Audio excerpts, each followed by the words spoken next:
Have you ever been in a conversation and you're so frustrated because the other person is not understanding what you're trying to say and the position that you're taking, and you feel the same way about them? You just cannot understand how they could possibly think a certain way. Today, I'm going to give you a fantastic acronym that you're going to be able to take into every single one of your conversations and use in order to bridge that understanding gap.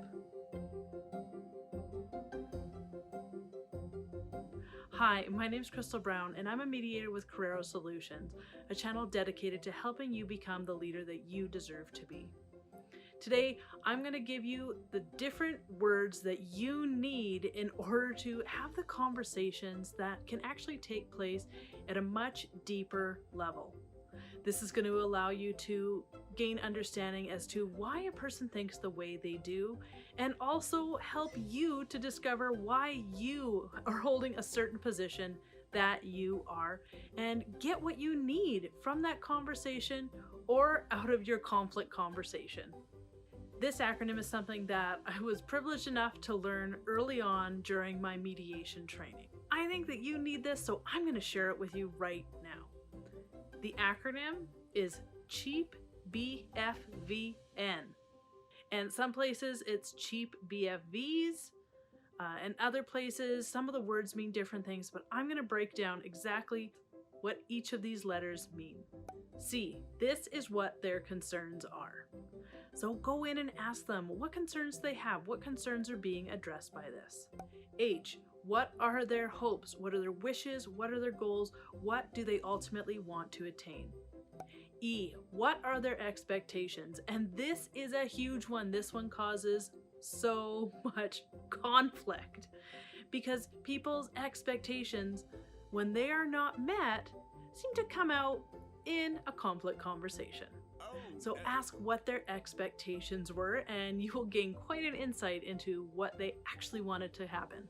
A, this one is what assumptions they're making or the attitudes that they have around something. And I don't mean attitudes as in, you have a bad attitude. That's a bad attitude.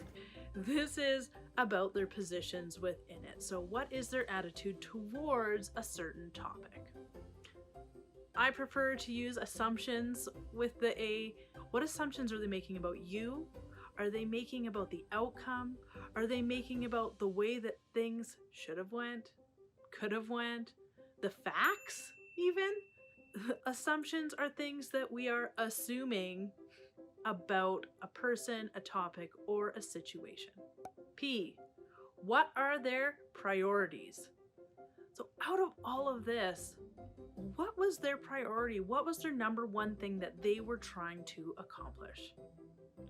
B, what are their beliefs? This one can get deep or it can stay pretty shallow. What do they believe should have happened? What is their belief system? This can take on a lot of different layers. So asking, how does this impact your beliefs? F, what are their fears or their feelings? This one you can use a few different ways by asking, what are you afraid to happen? Or recognizing the emotion that they have. This stinks. I'm having this feeling where, what is it, where you did a thing and you're sad after it? After sad, is that, no. God, you humans have so many emotions. You seemed scared. What made you scared about that situation? Or you seemed angry. What made you angry or frustrated or happy or excited? How did you feel when you came into work? How did you feel when you got in that disagreement? How do you feel right now with the way that things are going? With feelings, you can also look into the future. How do you hope to feel coming to work every day once this is resolved? Ask those questions because people do a lot in order to achieve the feeling that they want. V, values. People have a set of values that they hold dear, whether it's they value family, they value prosperity, independence, freedom. By understanding what the individual values about their position, you will understand why they're holding on to it so tightly and what they need from a solution to the conversation. You can also gain an understanding as to what they need from you within that conversation. And it could be validation. It could also just be recognition that you care about what they hold dear and what they value. N, this is their needs.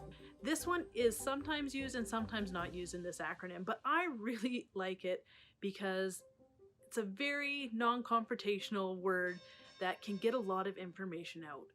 At the end of the day, what do you need to happen out of this? Take them away from their positions and ask what needs this is meeting. Is it providing them a safe space? Is it providing them that shoulder to lean on, that sense of connection? Is it providing them that feeling of being vindicated? Depending on where it sits on the hierarchy of needs, and I'm going to put a picture of that right over here, you will understand how important it is.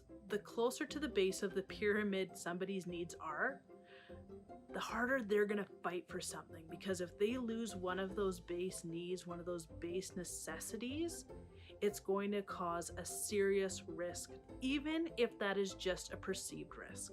Just because you have these tools and have the words doesn't necessarily mean that you will have the most productive conversation or the conversation that you need. In order to give you more skills to be able to take in that information and become a more active listener, I've put a link to a video at the end of this to help you gain those listening skills so that you'll be able to take in this information, process it, and make that person feel heard, so that then you'll be able to get your needs met through the conversation. Do something today that will change your tomorrow. Until next time.